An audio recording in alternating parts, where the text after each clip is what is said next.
here. Let me just share the picture on the screen. Have you ever seen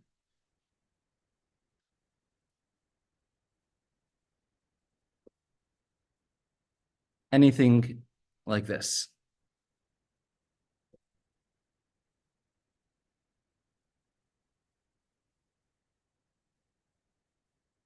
So we can see this picture on the screen over here. Have you ever seen anything like this? Here's a shul. This is Simchas Torah in Eretz Yisrael. And we know we take out all the Sefer Torah in one particular place. Not sure where this is. Somewhere in Eretz Yisrael, in Yerushalayim. And they take all the Sefer Torah in the shul and they stack it up one on top of the other. Are you allowed to put Sefer Torah, stack them up one on top of the other? There are several times where you see that did happen. I'll bring up some examples here on the screen. Here, there were 21 Sefer Torah, which were by the Kollel, which had to go into Geniza to be put away because of they were old, unable to be repaired. Here, the Nazis, okay, here's just many Sefer Torah together. The Nazis gathered, they destroyed and burnt thousands, probably tens of thousands of Sefer Torah throughout Europe. They also were planning on making a museum of the Jewish people. And they did gather hundreds and hundreds of Sefer Torah, and some in Frankfurt and some in Prague in Germany.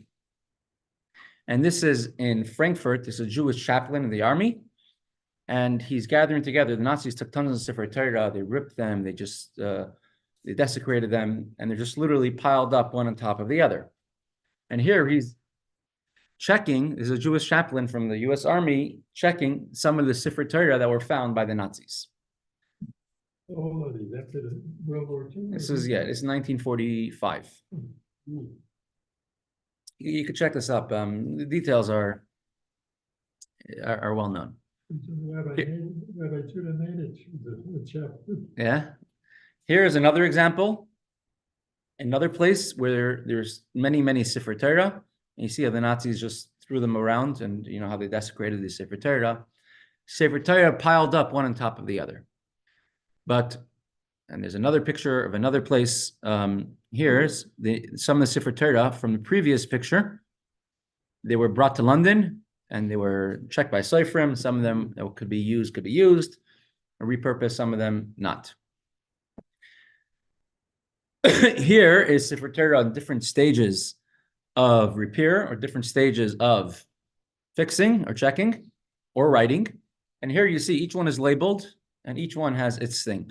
So you have Sefer Torahs here piled up one on top of the other. So can a Sefer Torah, is it respectful, or can you pile up? See what they do here in this shul, right? By hakafas. Are you allowed to pile up a Sefer Torah one on top of the other? Is it respectful? Was it ever done? Let's have a deep dive in the Gemara. And once we're on that topic, Gemara is going to infer, and we learn from there, can you put Sfarim one on top of the other? It's a famous thing. Wherever you go, you have a pile of Sfarim. Make sure the Chumash is always on top. Make sure the Tehillim's on top. Make sure the Tanya is on top. Is there an order? Can you put a Sefer Torah on top of Nevi'im and Ksuvim? Bigger question. Within a Torah itself, you have the Torahs rolled up one on top of the other. So you have one Chumash on top of the other at all times. Is that okay? So let's do a little bit of a deep dive into this Gemara, into this topic. Yesterday, we learned that which one is holier, a Beis Knesset, a Beis Medrash, a house of Torah study, or a house of davening. Which one? It's a machlokes, right? Right, and what's a halacha? Okay, Yeshua ben Levi, who says? The Beis Medrash, right? The Beis Medrash, a house of Torah study. Rabbi Yochanan ben Zakkai, he saved the Beis Medrash, Yavne, and Chachamad, Yavne, and the sages, as opposed to the Beis Hamikdash. Yeah. Because Torah must be learned everywhere. If you don't have a shul, Yiddishkeit could still continue. If you don't have Torah, Yiddishkeit cannot continue. Yiddishkeit only, ein, as Rebbe Sadia Gaon writes, ein umeseinu uma ella b'Torasei. What makes us a Jewish nation is not a Jewish state. It's not a Jewish culture. It's not Jewish food. What makes us a Jewish nation? Our Torah, only through our Torah. Says the Gemara 27a, and if you have an art scroll, you're in 27a1. I think the bottom of the first column over here. And the Gemara says, it quotes a Mishnah that when you sell an object, you can only buy something of higher holiness or at least of equal sanctity. The holiest object in the shul is a Torah. So if you sell a Sefer Torah, you cannot buy books of Nevi'im and Ksuvim. You cannot buy written parchments. You cannot buy a Megillah. You cannot sell a Torah and buy a Megillah. You cannot sell a Torah and buy a Sefer Yeshua written on parchment or Sefer Haftarahs. We're going to learn a very interesting halacha, which has very interesting ramifications for today. Hibayiluhu ma'u limkar Sefer Torah yashan nikach b'chadash. Am I allowed to take an old Sefer Torah and sell it in order to buy a new Sefer Torah? And it was asked the question to the people learning in the yeshiva. Now, the old Sefer Torah is still usable, but the new Sefer Torah will be nicer. Could I sell an old Sefer Torah in order to buy a new Sefer Torah? Now, here's the two sides of the question. Whenever you have the word ibai, it has a base in the beginning of the word ba'i, you always present two sides of the question. So,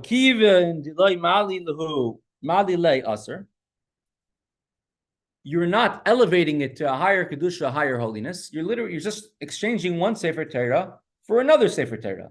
So since I'm not making it holier, maybe it should be forbidden, and therefore I cannot sell one Sefer Torah, an old one, in order to buy a new one. Dilma, or maybe even the leka la luli acharina, shaper dami. The highest you could go for a Sefer Torah is in holiness, in objects, is a Sefer Torah. So the only other exception would probably be the luchas, but that's not really available to be written by every Sefer. Right? So nothing holier than a Sefer Torah. So the question is, could I sell something of holiness and buy something of equal holiness? And if I Sefer Torah, you can't go higher, so therefore I could get a new Sefer Torah. Or maybe once it's holy, you cannot make it any holier at all.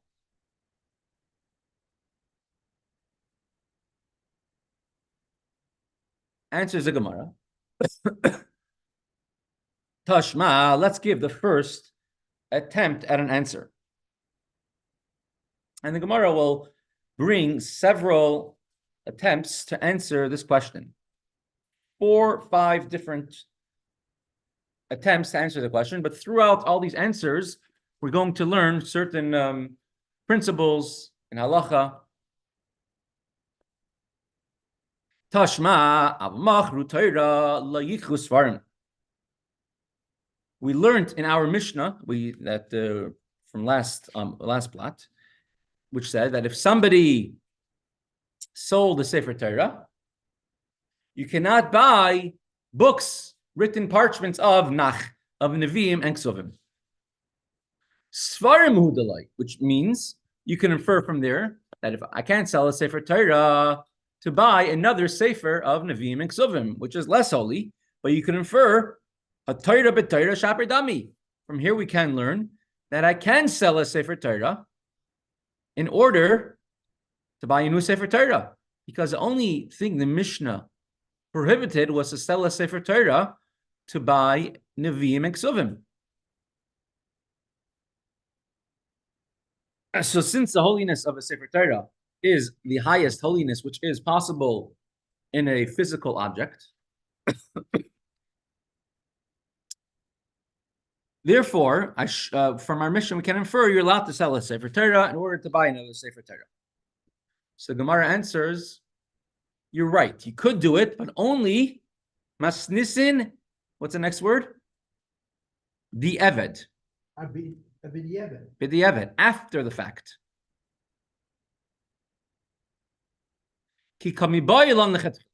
After the fact, if the Sefer Torah was sold, then what should he do with the money? Buy a new Torah. Why was the Torah sold? Because the person never asked a shayla to a rabbi, never asked a question to a rabbi.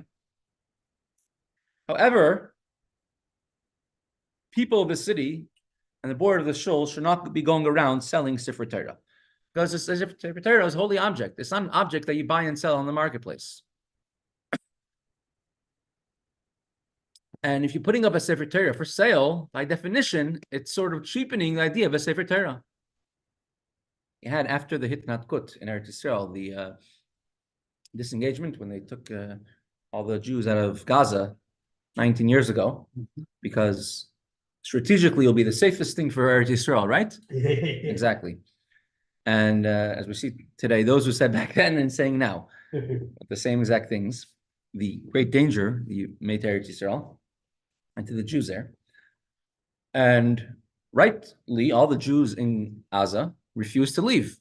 And so they sent the Israeli, on Tisha B'Av it started, and the Israeli government sent the riot troops to disengage them, to forcefully remove all the Jews from their homes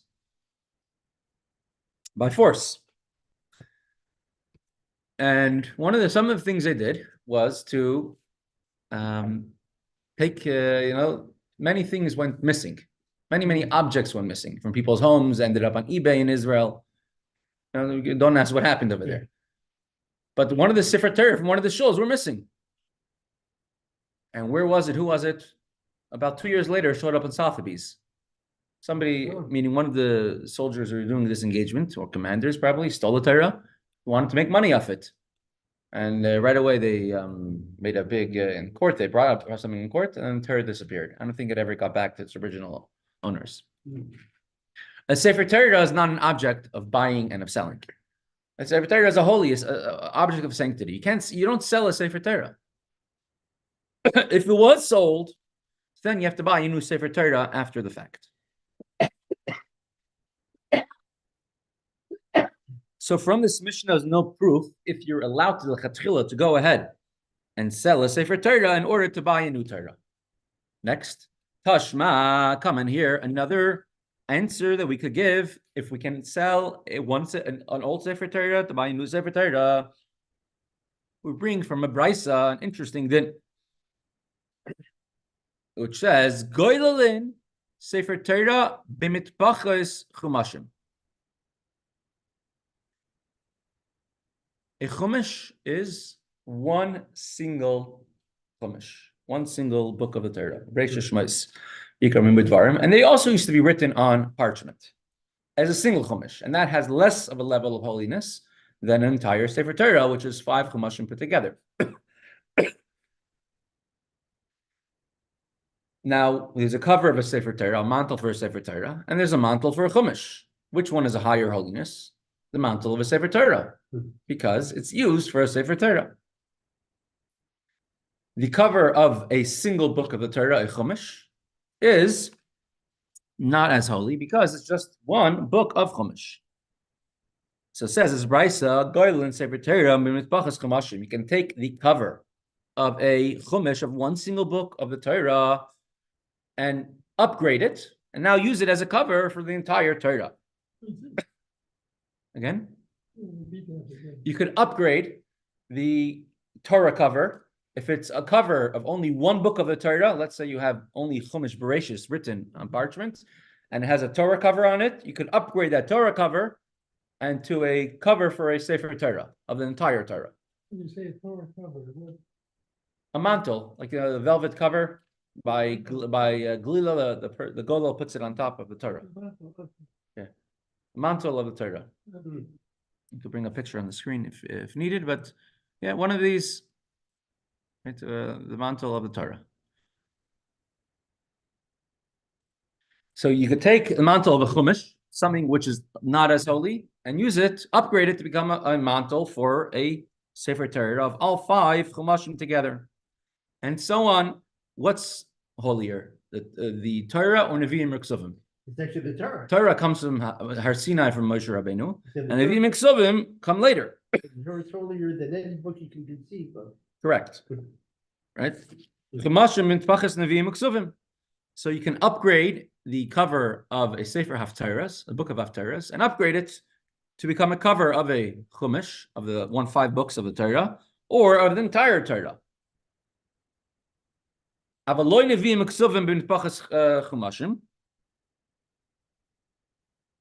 You cannot take the cover of a Chumash and downgrade it to become a cover of a book of the Nach, of the Nevi'im or Ksuvim, because it's less holy.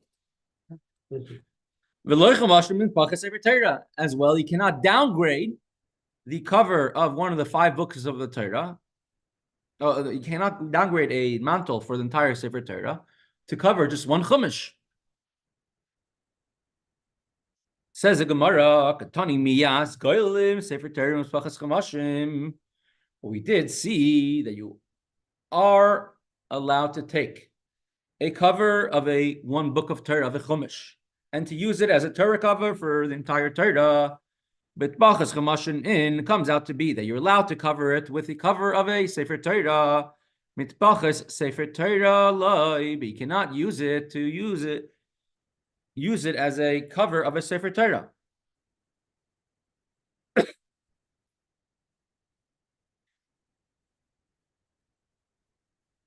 Just put the place over here.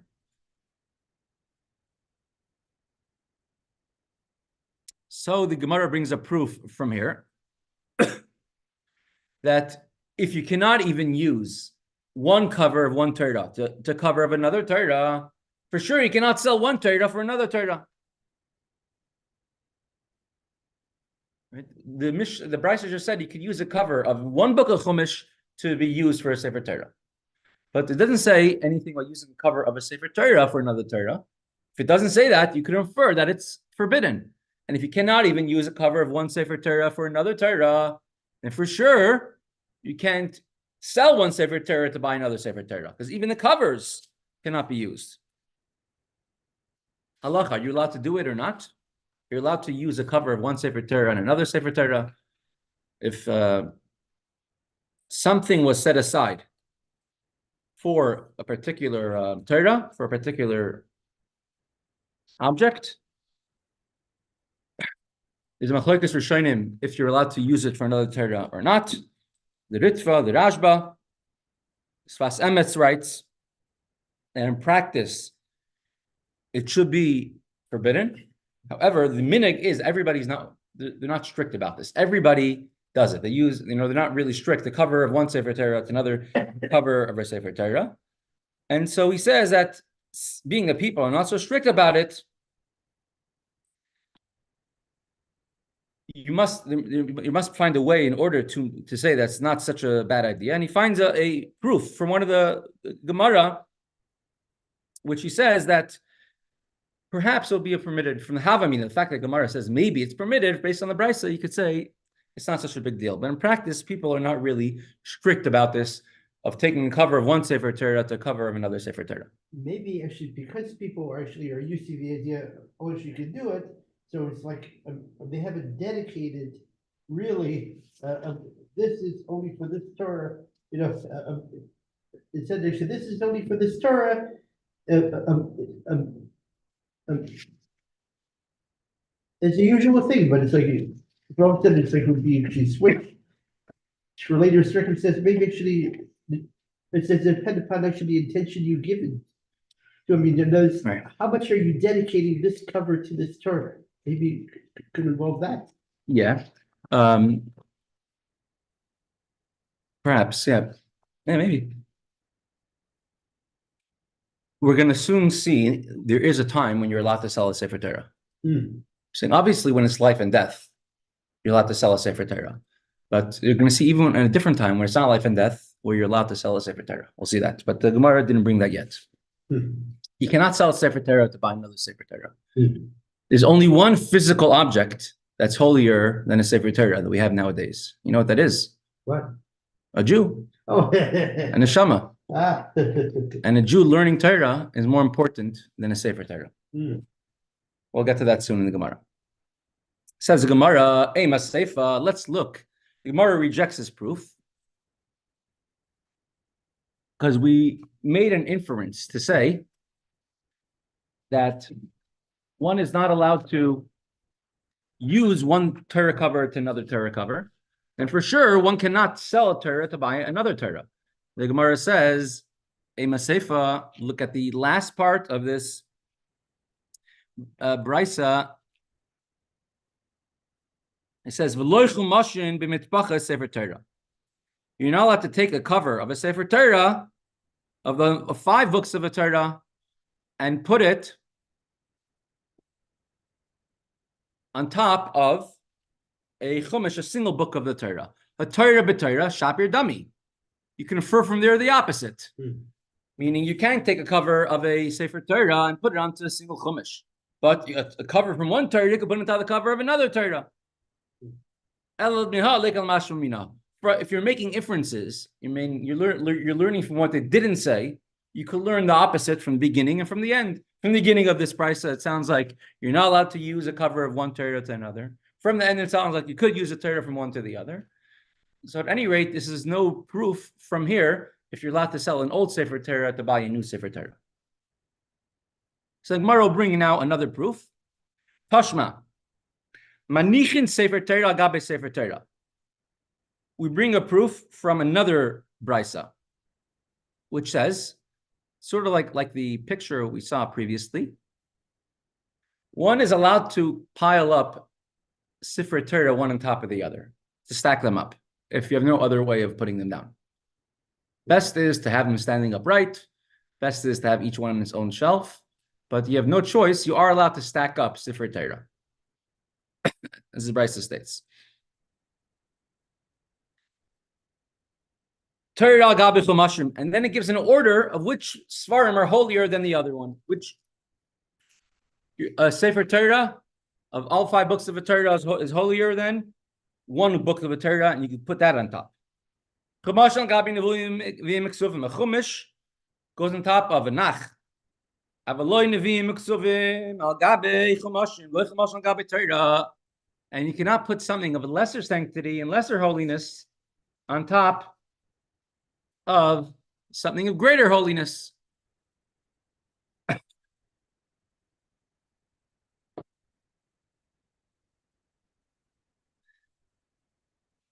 fact that the holiness is greater means that you cannot degrade it by having something of other holiness putting on top of that.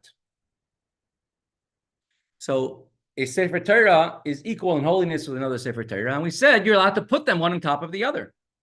Now, if you cannot change a Torah cover from one to the other, then you should only say you can't put them on top of each other because one is holier than the other. The fact that you can put them up on top of each other, and I'm sure the order switches around, shows that they're equal in holiness.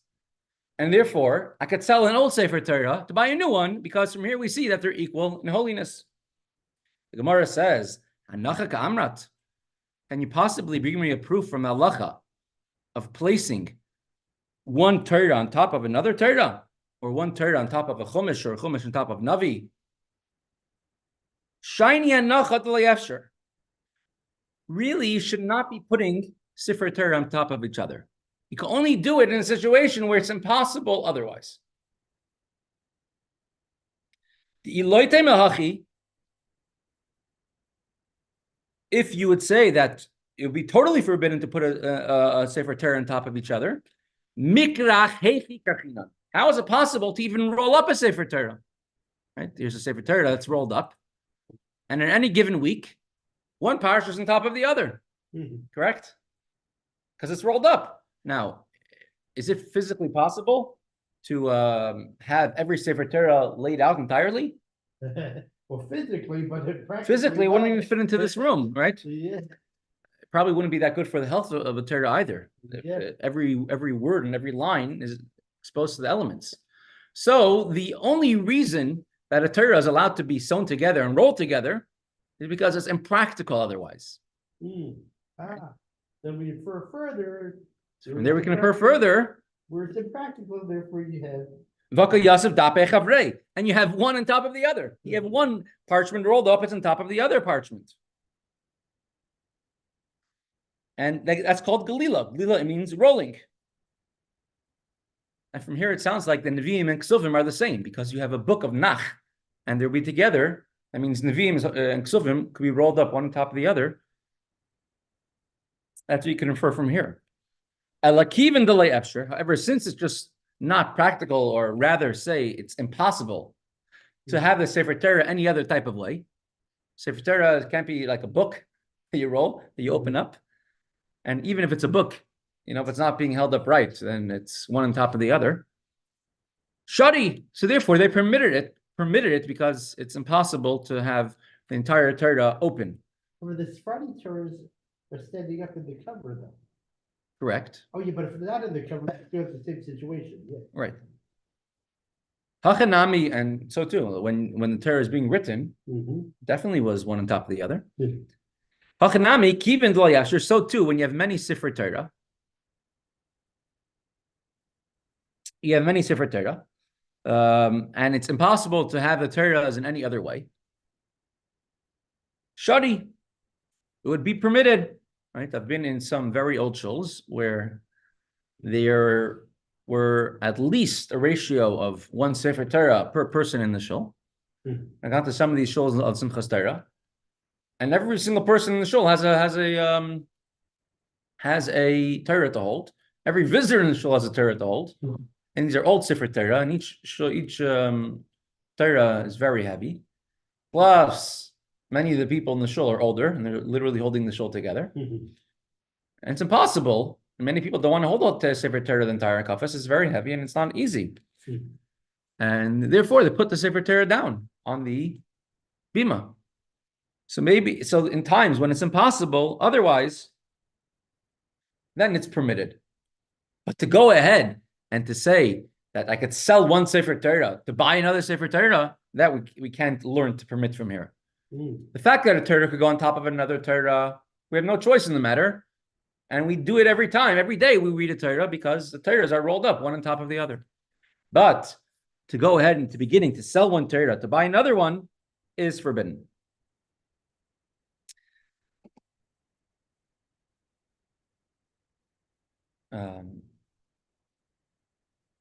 Okay, maybe we'll do the next. We'll do a little bit of this tashma today.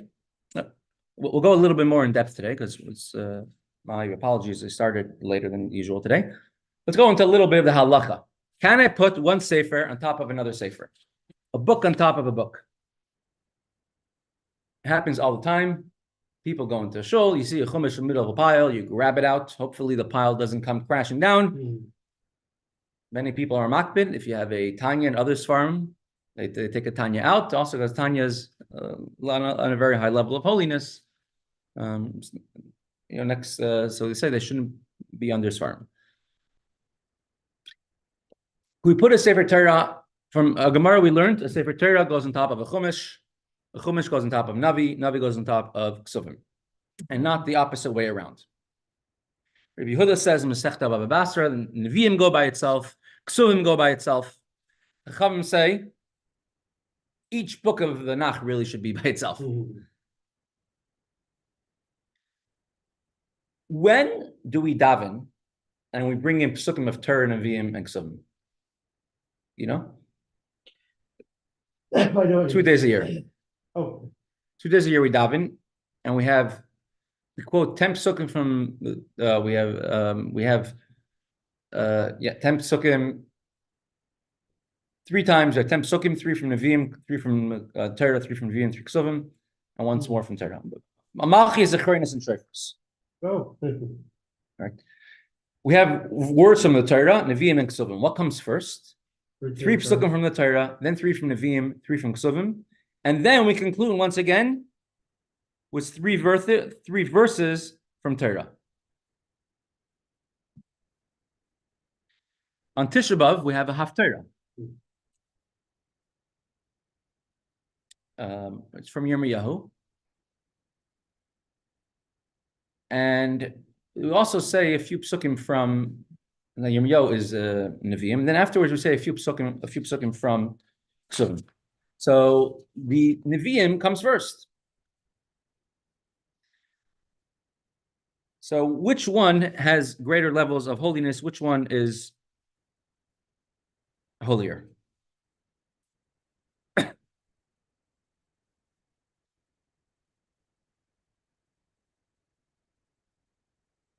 The Ramah writes, Moshe Israelish, the Pesach for the Ashkenazim. And he was my uncle. Correct.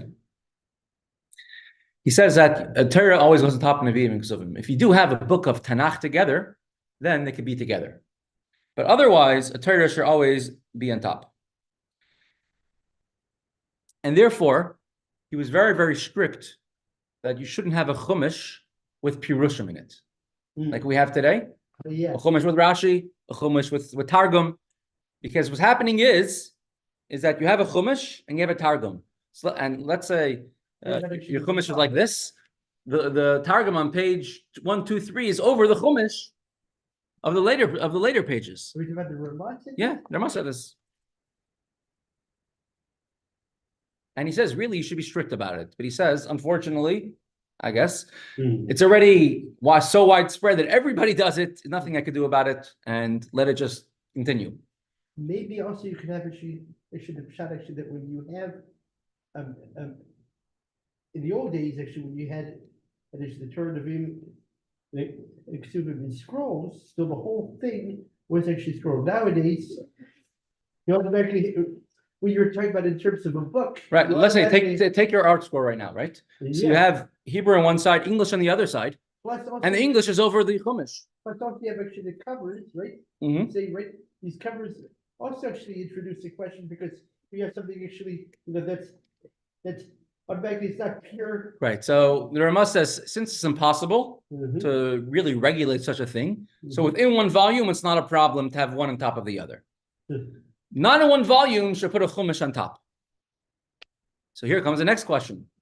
You have many Siddurim. You have a Siddur there.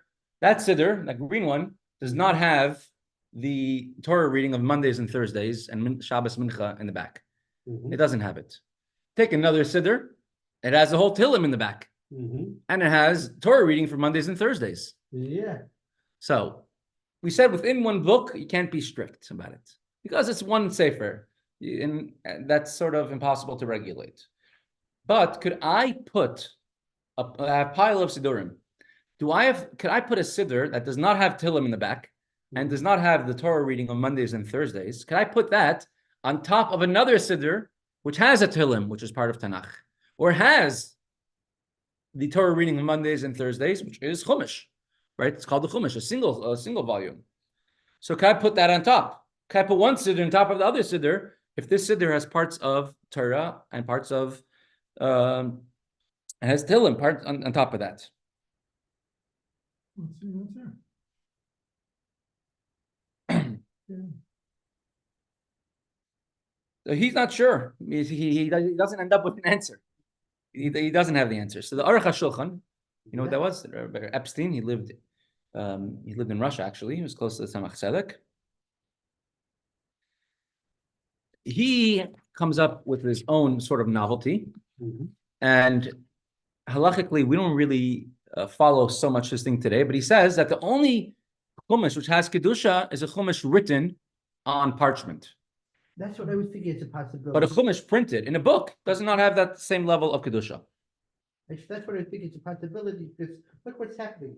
You're already tampering it with the proper kedusha by having this cover on top, right? Whereas actually in the old days, you had simply scroll the entire thing. But imagine such a thing. In that case, there's no sanctity of one book over another book. Meaning, I could put my, Encyclopedia Talmudis, which is a book of Torah, and if it's on top of a chumash, you don't have to be makbid about it. Rabbi Shlomo Zalman Auerbach, the big place I lived recently in Eretz Yisrael, he says that the words of the Aruch HaShulchan were not accepted by the wide swath of Torah Jewry.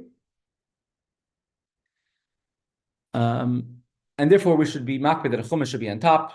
In a siddur, I've not really seen people being strict to put one type of siddur on top of the other type of siddur, but it's definitely that we are strict to not to put a chumash on top of Nevi'im or Ksuvim, and Nevi'im or Ksuvim on top of other svarim. Now that we see that there's a hierarchy, how far does this hierarchy extend? Does this hierarchy only apply to Tanakh, words, for it was given by the Nevi and by the prophets, by Hashem, or does it also extend to later poskim? For example, I have a Gemara. Could I put a modern day Pirush, can I put a, or even a Rishon, can I put a Ritva or a Rashba or a Kohen Sefer on top of a Gemara? Gemara is written by the Amirayim, and this is written by the Rishonim. Could I put something written by Rabbi Kiva Eger? Can I put that on top of a Rishon, on the top of a Ritva? Until which point does it extend? Can I put Sichas on top of a Gemara? Can I put a Gemara on top of something else? So to what point does it extend? The Rabbi Tzvi inspector, heard of him? Yeah, indeed. Where is he, Rav? In which city? Kovna, right? Very good, in Kovna. So he, fascinating, I have his book at home. It gives you a really good insight into the Russian Jewish community, the plight of the Russian Yidden in the 1820s to the 1880s. He had a secretary named Rabbi Yaakov Lifshitz, who was a very big helper of his. And this Rabbi Yaakov Lifshitz, of course, was very connected to all of our Rebbes, the Frierdiker Rebbe, the Rebbe. And so he has a 3-book volume, 3-volume series, which I have it at home. It's old print, but it's fascinating to read. It's fascinating to learn. So he says that Rabbi Elchanan inspector was very strict not to put any Rishonim, any Achronim on top of the Rishonim. Right, and be careful not to put any Rishonim on top of a Gemara. He would keep this level of hierarchy up. So the other modern day Achronim, they would say that it's a very novel, noble thing to do, to give honor and sanctity and to give kedusha to something of a higher holiness of a previous generation. However, in halacha, you don't have to be strict about it, except what we were taught. What we were taught was only for books of Tanakh. More than that, you don't have to be makmum or strict about it. If you want to, tavei lecha bracha, should have many brachas come onto you. The Trumas Hadashen, also Ancestor. an ancestor of yours. Yeah, because another ancestor. So Dovi, if it's not your ancestor, then you gotta start keeping this one. His Rebbe was my uncle, and I'm descended actually from my sister. Right. And so he, in his yeshiva, he one time gave a drasha saying, I see Bachram putting the Tosfos, wasn't always printed in the same Sefer, or the Rishonim, Marsha, I see them putting it on top of the Gemaras, and you're ruining the Gemaras. And that was not him. One of the Magid Shurim in Yeshiva said that. So they brought it to him, and he says, it's not a problem. He says, because when it was written to begin with, when it was printed or written to begin with, printed with having that in mind. When the Gemara is printed, it was printed having in mind that you have another Sefer on top of it. You do see from all of this that the fact that there's so much back and forth and discussion is that Sfarim have Kedusha, have holiness, and they're very holy, and therefore you have to respect the Sefer. And you look at a Sefer, it's not just putting it away, it's not putting it on the floor, it's making it, you have to make it the holiest thing in the house. When the Rebbe says to have a Bayis Mali Sfarim, a house full of Sfarim, it means that you're bringing Kedusha into your house. When the Sfarim were stolen from the Frierdiker Rebbe's library, and the Rebbe spoke about it in public, saying you're taking a piece of the Frierdiker Rebbe, because his entire being was a Sfarim, was a Torah that he had. If you're in a shul and it's practical, if you're in yeshiva and it's practical, then you're allowed to have Sfarim piled up one on top of the other. The Magen Avram, the Mishnah Berurah all agree in this thing. You are allowed to pile up Sfarim one on top of the other. No hierarchy. There is a hierarchy. The Bach writes, Magen Avram writes, in regards to tefillin. The Bach writes that your tefillin bag should be very narrow, and you should put the shel yad further in and the shel rosh further out. That way, you should always take the shel rosh before, because the shel rosh has more kedusha, more holiness than the shel yad, and therefore you should place the tefillin in the position that you're always going to touch the shel rosh first, the one with the higher kedusha.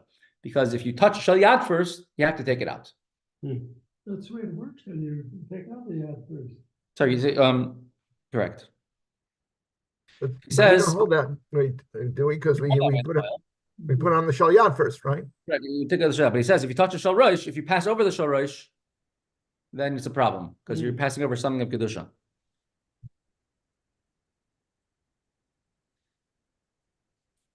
It's not such a yes, it's not such a I say major isser when it comes to these things.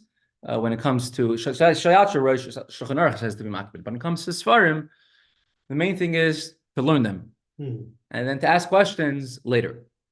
In the yeshiva in Morristown, talking about the 1980s, when the 1990s, it would be the Rebbe with many weeks would be Magia, would edit Likutei Sichos, and the Sicha would come out Thursday night or Thursday afternoon. They would get a copy of it, and then two Bachrim from the yeshiva, they would go around with a shopping cart throughout the yeshiva, go through every single footnote, Maramakim, on the bottom, fill up a shopping cart with all the Sfarim of all the footnotes, and then learn the Sicha, checking up every single source, and they would learn it the entire night and go through it till the next morning. So you understand the shopping cart. There was in Kfar Chabad, someone which learning yeshiva in Kfar Chabad, and there was a certain Sefer which came out by a certain Pesach, which was a very controversial Pesach, a very controversial person. And there was a young yeshiva boy who was a very hot-headed, zealous yeshiva boy. And he was on the, there's a big